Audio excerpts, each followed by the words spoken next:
धर्मनगरी उज्जैन में देवशयनी एकादशी का पर्व पूरी श्रद्धा और भक्ति भाव के साथ मनाया गया। तड़के 4 बजे श्री महाकालेश्वर मंदिर के पट खुलते ही बाबा महाकाल की दिव्य भस्म आरती हुई। धार्मिक मान्यता के अनुसार आज से भगवान विष्णु 4 माह के लिए योग निद्रा में चले जाते हैं और सृष्टि के पालन का दायित्व बाबा महाकाल संभालते हैं। इसी आस्था के साथ महाकाल मंदिर में श्रद्धालुओं का जन सैलाब उमड़ पड़ा। उज्जैन के विश्व प्रसिद्ध श्री महाकालेश्वर मंदिर में देवशयनी एकादशी के अवसर पर सुबह से ही भक्तों का सैलाब उमड़ पड़ा। तड़के 4 बजे मंदिर के पट खुलते ही बाबा महाकाल की भस्म आरती का शुभारंभ हुआ और पूरा मंदिर हर हर महादेव के जयघोष से गूंज उठा। भस्म आरती से पहले गर्भगृह में बाबा महाकाल का पंचामृत से अभिषेक किया गया। इसके बाद भगवान का विशेष श्रृंगार किया गया।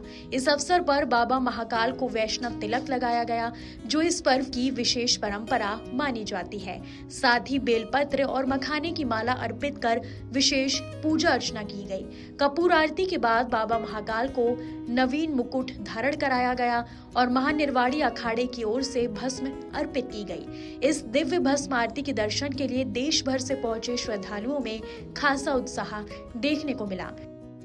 सनातन धर्म की परंपरा अनुसार ये 4 मास जो होते हैं, ये तब जब पूजा, आराधना और कथा और भागवत सुनने का 4 माह का पर्व माना जाता है। ऐसी मान्यता है और भगवान महाकालेश्वर के मंदिर से ये प्रथा है। देव सोते हैं तो 4 मास पूरे देश में शुभ लग्न वगैरह और शुभ कार्य पे प्रतिबंध होता है। और जब देव उठते हैं तो भार सौंपने का काम भी भगवान महाकालेश्वर शिव विष्णु को करते हैं। तो भार लेने का और देने का जो कार्य पूरे पृथ्वी और ब्रह्मांड पे है, तो वो महाकालेश्वर मंदिर के भगवान महाकाल का है। तो अभी भगवान विष्णु ने आज जो भार भगवान शिव को दिया है, 4 महीने भगवान शिव दोनों कार्य को निभाएंगे, संहार भी करते हैं और पालन भी करेंगे। तो ये परंपरा इस मंदिर की है, इसलिए भस्म आरती में ये सब परंपराओं का निर्वहन होता है और प्रार्थना होती है कि आपका ये 4 मास सनातन धर्म को आगे बढ़ाने का, तब जब यज्ञ करने का ये रहे, जिसमें वो शिव कृपा सारे भक्तों को प्राप्त हो।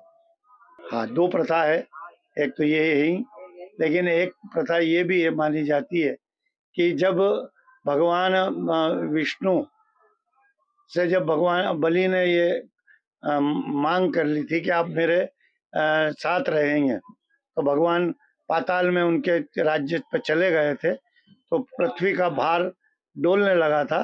तब माता लक्ष्मी ने जाकर बलि से ये प्रार्थना की थी कि इनको, तब से ये प्रथा भी मानी जाती है कि 4 मास, ये जो चातुर्मास होता है, इसमें भगवान विष्णु बलि के यहाँ जाते हैं और बलि के यहाँ रहते हैं और उनके बलि के साथ में उनका संवाद, प्रार्थना, आराधना बलि भी करता है, तो उसके लिए आशीर्वाद भी देते हैं। वहाँ ये भी माना जाता है कि 4 महीने वो मतलब बलि के राज्य में पहरेदार बन के भी रहते हैं। ऐसी भी हमारी शास्त्रों की कहीं कहीं कथा और भागवत में मान्यता आती है। तो ये सब निर्वाह एक प्रकृति का चक्र भगवान शिव ने और विष्णु ने जो बनाया है, वो इस संसार में प्रकृति का चक्र चल रहा है और इसी चक्र के साथ सारी सनातन व्यवस्था चलती है। देवशयनी एकादशी पर महाकाल मंदिर में श्रद्धा और आस्था का अद्भुत संगम देखने को मिला। मान्यता है कि आज से शुरू होने वाला चातुर्मास भगवान की भक्ति, साधना और आध्यात्मिक अनुष्ठानों के लिए विशेष महत्व रखता है। इसी आस्था के साथ श्रद्धालु बाबा महाकाल का आशीर्वाद लेने बड़ी संख्या में उज्जैन पहुंचे। देवशयनी एकादशी के साथ चातुर्मास का शुभारंभ हो चुका है। ऐसे में आने वाले 4 महीनों तक देश भर के मंदिरों में विशेष पूजा अर्चना और धार्मिक आयोजन होते रहेंगे।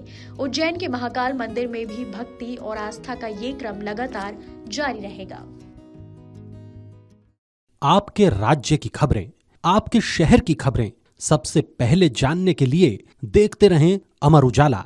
चैनल को सब्सक्राइब जरूर कर लें और पाएं हर अपडेट।